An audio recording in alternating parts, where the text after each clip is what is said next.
सैनिकांच्या मुलीला नोकरीत समावेश करून घेण्यासाठी शरीरसुखाची मागणी केल्याचा धक्कादायक प्रकार वाशिममध्ये समोर आला। या संदर्भात पीडित तरुणीच्या तक्रारीनंतर वाशिम पोलीस ठाण्यामध्ये गुन्हा दाखल करण्यात आला।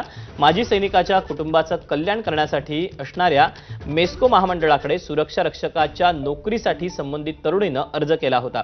मात्र दस्तऐवजात वारंवार त्रुटी काढून त्रास दिला।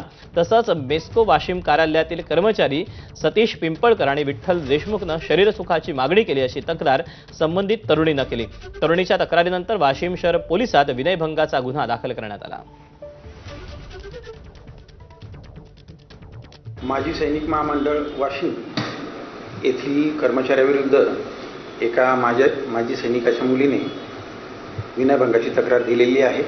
त्यावरून पोलीस स्टेशन वाशिम शहर येथे अपराध क्रमांक 189/26 कलम 75(2) भारतीय न्याय संहिता याप्रमाणे गुन्हा दाखल करण्यात आलेला आहे।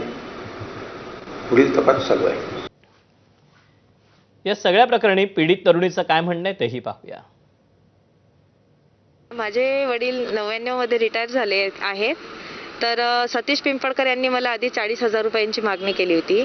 तर मी त्या 40,000 रुपये देण्यास मनाई केली होती आणि मी त्यांना उलट उत्तर देत म्हणाले की मेस्को ही संघटना माजी सैनिकांच्या कुटुंबांसाठी सबलीकरणासाठी आहे, तर मी पैसे कशासाठी देणार। तर त्यांनी म्हटलं की 40,000 न देता मग मला तुझ्याकडे एक पर्सनल असं काम आहे। तर त्यांनी शारीरिक सुखाची मागणी केली आणि कोणाला माहीत वगैरे पडणार नाही आणि मी पडू देणार नाही, त्यानंतर तुला जॉब देऊ असं म्हणाले। बातमी आहे वाशिम मधून। वाशिमच्या यात्रेतील मंगरुळ